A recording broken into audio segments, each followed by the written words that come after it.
Welcome to Suman TV. నేను మీ Suman TV Nag. ఇప్పుడున్న జనరేషన్లో కనుక మనం చూస్తే బీటెక్ చేసినటువంటి వాళ్ళు ల్యాక్స్లో ఉన్నారు. అటువంటి స్టూడెంట్స్ బయటకు వస్తూ ఉన్నారు. బయటకు వచ్చిన తర్వాత అంటే అక్కడ నేర్చుకునేటువంటి కోడింగ్ ఏదైతే ఉందో ఆ కోడింగ్ని ఇవాళ ప్రతి ఒక్కరూ కూడా బయటకు వచ్చి కొన్ని ఇన్స్టిట్యూట్స్లో ట్రైనింగ్ తీసుకొని మరీ కోడింగ్ నేర్చుకుంటూ ఉన్నారు. అసలు ఈ కోడింగ్ ఏంటి, దీనివల్ల వచ్చేటువంటి బెనిఫిట్ ఏంటి? ఒక 90 days కనుక కోడింగ్ నేర్చుకుంటే డెఫినెట్గా ఇంట్లో ఉండి కూడా సంపాదించుకోవచ్చు, అన్ని అవకాశాలు ఉన్నాయని చెప్పేసి అంటూ ఉన్నారు. ఆ కోడింగ్ ఏంటి, ఏ విధంగా ఉంటుంది, నిజంగా 90 days కోర్స్ ఉంటుందా, చేస్తే నిజంగానే జాబ్ని క్రాక్ చేయొచ్చా అనేటువంటిది ఈరోజు మనతో పాటు కోడ్న్యూన్ నుంచి సాయిరామ్ గారు ఉన్నారు. అది వారి మాటలను తెలుసుకుందాం. Hello sir. హలో అండి. సార్ ఏంటి సార్ ఈ కోడింగ్ అంటే 90 days కోర్స్ పూర్తి చేస్తే డెఫినెట్గా అది ఆన్లైన్ అయినా సరే ఆఫ్లైన్ అయినా సరే మీరు జాబ్ క్రాక్ చేయాలి అనుకుంటే ఇంట్లో ఉండి కూడా చేసుకోవచ్చు అని చెప్పేసి చాలామంది కొన్ని ఆర్టికల్స్ అవి మాట్లాడేటప్పుడు కూడా నేను చూశాను. ఈవెన్ ఇన్స్టిట్యూట్స్ కూడా అవే చేస్తున్నాయి. ఈ కోడింగ్ ఏంటి, దీనివల్ల వచ్చేటువంటి అవకాశాలు ఎలా ఉన్నాయి అండ్ బెనిఫిట్ ఏంటి అసలు ఇది నేర్చుకుంటే? ఇప్పుడు నేను ఫస్ట్ మీరు అడిగిన వాటిలో 2 points తీసుకుంటాను. ఓకే. 90 days చేస్తే ఇంటి నుంచి కానీ లేకపోతే ఏదో జాబ్ వస్తుందని కానీ అది వస్తుంది. మనం కూడా ఈవెన్ కోడ్న్యూన్ అయినా అదే చెప్తుంది. 90 to 100 days మేము చెప్పింది ఫాలో అయితే ఖచ్చితంగా జాబ్ వస్తుంది అని చెప్పి. కానీ వాటికి కొన్ని స్టెప్స్ ఫాలో అవ్వాలి. ఓకే. అది ఫాలో అయితేనే ఓకే. ఓకే, ఇంజనీరింగ్ అయిపోయింది, మనం ఇంక ఇంజనీరింగ్లో ఏం నేర్చుకున్నాడు అన్నది వదిలేద్దాం. తర్వాత తను రియలైజ్ అయ్యాడు, ఓకే నాకు సాఫ్ట్వేర్ జాబ్ రావాలి, సాఫ్ట్వేర్ జాబ్ రావటానికి నేనేం చేయాలి అని ఒక రీసెర్చ్ స్టార్ట్ చేస్తాడు. చేసినప్పుడు ఓకే నేను coding either Python developer, Java developer, react developer ఇట్లాగా చేయాలి అనుకుంటా. ఆ కరికులమ్స్ చూస్తాడు, డిఫరెంట్ ఇన్స్టిట్యూట్స్ని కంపేర్ చేస్తాడు, చేసి ఓకే ఒకటి చూజ్ చేసుకుంటాడు. ఆ సిలబస్ చెప్తారు 90 days అయిపోగానే జాబ్ వస్తుందా అంటే అట్లా రాదు. ఓకే, ఇక్కడ తను చేయాల్సింది ఏంటంటే తను నేర్చుకున్న ప్రతిదీ ఇంప్లిమెంట్ చేయగలగాలి. ప్రాక్టికల్గా చేయగలిగినప్పుడే అది ఒక రిజల్ట్ కనిపిస్తుంది తను ఏం నేర్చుకుంటున్నాడు అన్నది. ఇప్పుడు కోడింగ్ అనగానే అది ఒక పెద్ద ఓషన్ అనుకుంటాం. Yes, ocean. కానీ ఓషన్ అన్నది కూడా ఎప్పుడు వస్తుంది? మల్టిపుల్ రివర్స్ కలిసినప్పుడే ఓషన్ అవుతుంది. అట్లాగే ఇక్కడ కూడా మల్టిపుల్ ప్రాజెక్ట్స్ చేస్తే తనకు ఆ ఓషన్లో గ్రిప్ వస్తుంది. ఓకే. సో ఇప్పుడు మీరు తీసుకుంటే ఇక్కడ మల్టిపుల్ స్టెప్స్ ఉంటాయండి కరికులంలో. ఫుల్ స్టాక్ డెవలపర్ కరికులంలో ఫ్రంట్ ఎండ్ ఉంటుంది, బ్యాక్ ఎండ్ ఉంటుంది, డేటాబేస్ ఉంటుంది. ఫ్రంట్ ఎండ్ యూజ్ చేసి మనం చూసే google.com కానీ facebook.com కానీ ఇన్స్టాగ్రామ్ కానీ ఆ ఫ్రంట్ పేజెస్ అన్నీ డిజైన్ చేయొచ్చు. ఓకే, అట్లా బ్యాక్ ఎండ్ యూజ్ చేసి సైన్ అప్ సైన్ ఇన్ ఇవన్నీ చేస్తాం. మళ్ళీ డేటాబేస్ ఇవన్నీ ఒకదానికొకటి లింక్ అయి ఉంటుంది. అంత పెద్దది ఒకేసారి చేయాలంటే చేయకూడదు. ఒక్కొక్కటి చిన్న చిన్న మాడ్యూల్స్గా చేసుకొని స్టెప్ బై స్టెప్ చేసుకుంటూ వెళ్ళాలి. లెట్స్ ఏ చిన్న ఎగ్జాంపుల్స్ చెప్తాను. స్టార్టింగ్ ఫేజ్లో ఏం చేయొచ్చు కోడింగ్తో అన్నది. ఓకే. మనం ఎవ్రీడే ఈమెయిల్ వస్తుంది మనకి, లాట్ ఆఫ్ ఈమెయిల్స్ వస్తాయి. ఆ ఈమెయిల్ మనం ఒక ఈమెయిల్ నుంచి ఇంకొక ఈమెయిల్కి పంపిస్తాం. దాన్ని ఒక 10 lines కోడ్తో డైరెక్ట్గా మన సొంతగా కోడ్ రాసి మనం ఈమెయిల్ సెండ్ చేయొచ్చు. అట్లాంటి సింపుల్ టాస్క్స్ మనం నేర్చుకోవాలి. ఓకే. ఓకే, తర్వాత ఎవ్రీడే మనం నిద్ర లేవటానికో లేకపోతే మనకు ఒక రిమైండర్ ఉండటానికో అలారం సెట్ చేస్తాం. అలారం ఏదైనా స్మార్ట్ వాచ్ కానీ స్మార్ట్ మొబైల్లో కానీ సెట్ చేస్తాం. అది ఎట్లా అవుతుంది? దాంట్లో కూడా సమ్ కోడింగ్ ఉంది. ఆ కోడింగ్ని మీరు ల్యాప్టాప్లో ఎలా రాస్తారు? అదేం పెద్ద టాస్క్ కాదు, సింపుల్ టాస్క్. మనం ఎవ్రీడే మన లైఫ్లో చేసే వాటినే మీరు స్టెప్ బై స్టెప్ నేర్చుకుంటూ ఫస్ట్ 1 monthలో మీరు రెగ్యులర్గా ఎవ్రీడే మార్నింగ్ లేచిన దగ్గర నుంచి పడుకునేదాకా ఏం చేస్తారో వాటిని స్లోగా ఆటోమేట్ చేసుకోగలిగితే మీకు కోడింగ్లో గ్రిప్ వస్తుంది. ఓకే. ఆ తర్వాత అడ్వాన్స్డ్ లెవెల్ నేర్చుకోవచ్చు. జాబ్ ఓరియంటెడ్గా రియల్ టైం ప్రాజెక్ట్స్ చేయడానికి పాసిబిలిటీ ఉంటుంది. ఇప్పుడు అసలు మనం ఈ ప్రోగ్రామింగ్ని తను నేర్చుకున్న కోడ్ని ఎక్కడెక్కడ ఇంప్లిమెంట్ చేస్తారన్న థాట్ కూడా ఉండదు. ఓకే, అందరూ ఫ్రెండ్స్ అంతా నేర్చుకుంటున్నారు, జాబ్స్ తెచ్చుకుంటున్నారు అని ఉంటాం. కానీ మన ప్రతి డే డైలీ లైఫ్లో చాలా థింగ్స్ని ఆల్రెడీ సాఫ్ట్వేర్తో బిల్డ్ చేసిన వాటిని యూజ్ చేస్తున్నాం. లెట్స్ సే ఒక ఎగ్జాంపుల్ తీసుకుంటే ఓకే గూగుల్ వాడుతున్నాం మనం. ఓకే గూగుల్ అని చెప్పి చాలా త్రూ వాయిసే కమాండ్స్ ఇస్తున్నాం. అవును. సిరి వాడుతున్నాం. ఓకే, ఇప్పుడు లేటెస్ట్గా మొబైల్ డివైజెస్కి స్మార్ట్ వాచెస్, ఇదివరకు మాన్యువల్ వాచెస్ ఉండేవి, 2 క్లిక్స్ తిరుగుతూ ఉండేది. ఇప్పుడేమో డిజిటల్ వచ్చింది. ఆ డిజిటల్ తర్వాత ఇవి ఎంత ఇంప్రూవ్ అయినాయి, మన బాడీలో సెన్సార్స్ బేస్ చేసుకొని మన హార్ట్ బీట్ ఎంత ఇదన్నా.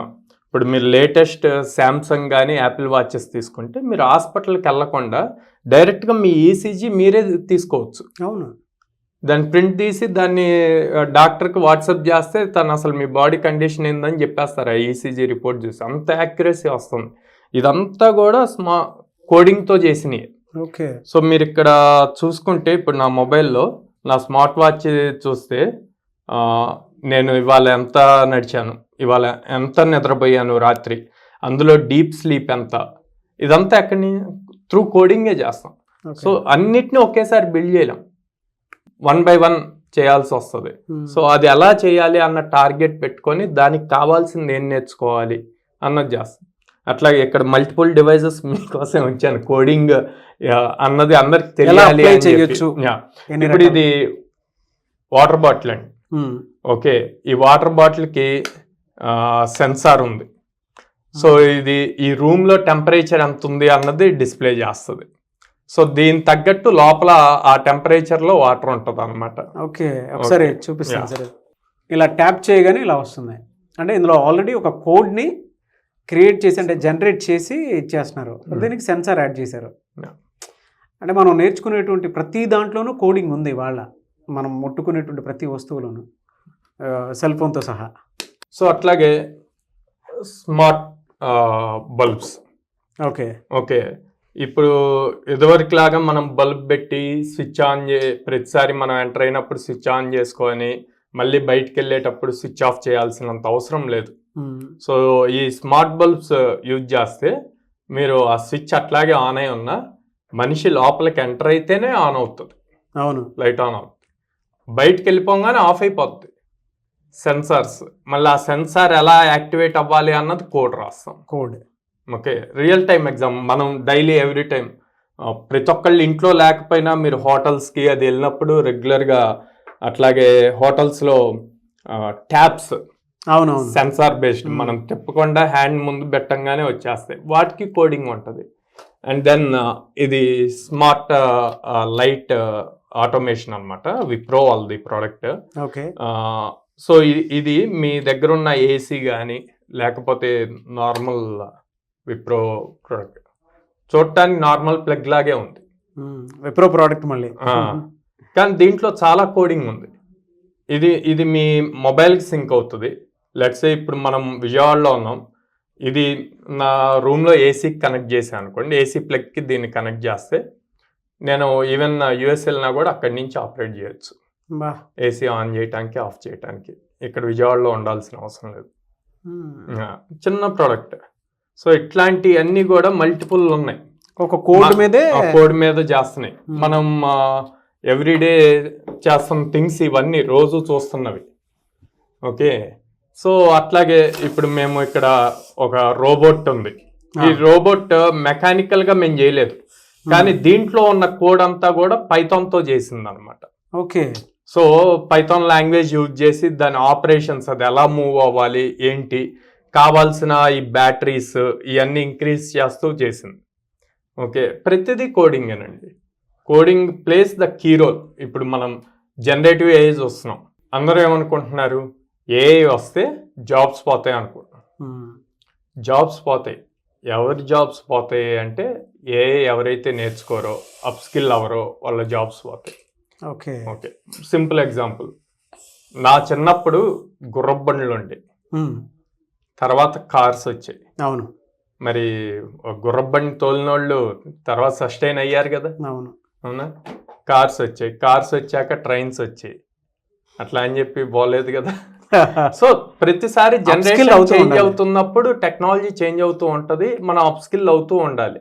అట్లా కాకుండా నేను ఇదే నేర్చుకున్నాను ఇట్లాగే ఉంటాను అంటే మాత్రం అవ్వదు. సో నెక్స్ట్ 3-4 ఇయర్స్లో వాళ్ళు చేసే ఏ వర్క్లో అయినా ఏఐ ఉంటుంది. ఆ ఏఐ ఎవరైతే నేర్చుకుంటారో వాళ్ళ కెరీర్ హ్యాపీగా ఉంటుంది. Continuous learning, continuous earning. Very good. Continuous earning కూడా అన్నారు కాబట్టి అడుగుతున్నాను. ఇక్కడ 90 days కోర్స్ కనుక పూర్తి చేసుకుంటే ప్లేస్మెంట్ సపోర్ట్ ఉంటుందా, ఎలా ఉంటుంది అసలు? సార్ మేము బేసిక్గా ఒక స్టూడెంట్ 2024 ఏప్రిల్ పాస్ అవుట్ అయితే 2026 ఏప్రిల్ 30th వరకు తనకి ఫ్రెషర్ ఎలిజిబిలిటీ ఉంటుంది 2 years. ఈ 2 years మేము మినిమం 200 డ్రైవ్స్ ఇస్తాం. ఓకే, సో తను ఎప్పుడు జాయిన్ అవుతాడు అన్నది తను తీసుకునే డెసిషన్ మీద ఉంటుంది. జాయిన్ అయిన దగ్గర నుంచి మేము డ్రైవ్స్ ఇస్తాం. ఆ డ్రైవ్స్ తను క్లియర్ చేసుకోవాలి అంటే తన స్కిల్ కావాలి. సో ఆ స్కిల్ని మనం 90 to 100 డేస్లో both technical, soft skills and aptitude reasoning అన్నీ ఇస్తాం అన్నమాట. సో ఎవ్రీడే 4.5 hours క్లాస్ ఉంటుంది and then 2 hours practical session ఉంటుంది. సో 4.5 hours వీళ్ళు ఏవైతే కాన్సెప్ట్స్ నేర్చుకుంటున్నారో ఆ కాన్సెప్ట్స్కి సంబంధించిన ఎగ్జాంపుల్స్ అన్నీ ఈ 2 hours ప్రాక్టీస్ సెషన్లో చేస్తారు. ఓకే, సో మోర్ ప్రాక్టికల్ వే ఉంటుంది కాబట్టి వాళ్ళకున్న స్కిల్ బేస్ చేసుకొని ఈజీగా ఇంటర్వ్యూస్ క్రాక్ చేయగలుగుతారు. ఎలా సార్ ఆన్ యావరేజ్ ఇక్కడ ఎన్ని కంపెనీస్ తోటి రెగ్యులర్గా మీరు ప్లేస్మెంట్స్ చూపిస్తున్నారు? యావరేజ్ శాలరీ ఎలా ఉంటుంది వాళ్ళకి? సో ఆల్మోస్ట్ 650+ కంపెనీస్ తో టైప్ ఉందండి. 2 తెలుగు రాష్ట్రాల్లో. ఎవ్రీ 3 daysకి 1 డ్రైవ్ జరుగుతుంది. బా, ఎవ్రీ 3 daysకి 1 డ్రైవ్ అంటే వీక్లో 2 drives ఖచ్చితంగా జరుగుతాయి అన్నమాట.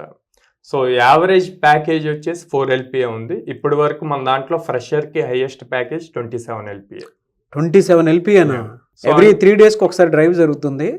ఫ్రెషర్కి కూడా 27 LPA వెళ్ళేంత, అంటే ఆ శాలరీ తీసుకునేంత స్థాయికి వెళ్ళినటువంటి వాళ్ళు ఒక కోడ్జ్ఞాన్లోనే ఉన్నారు. ఎందుకు కోడ్జ్ఞాన్కి ఎందుకు జాయిన్ అవ్వాలంటే ఏం చెప్తారు సార్ అసలు?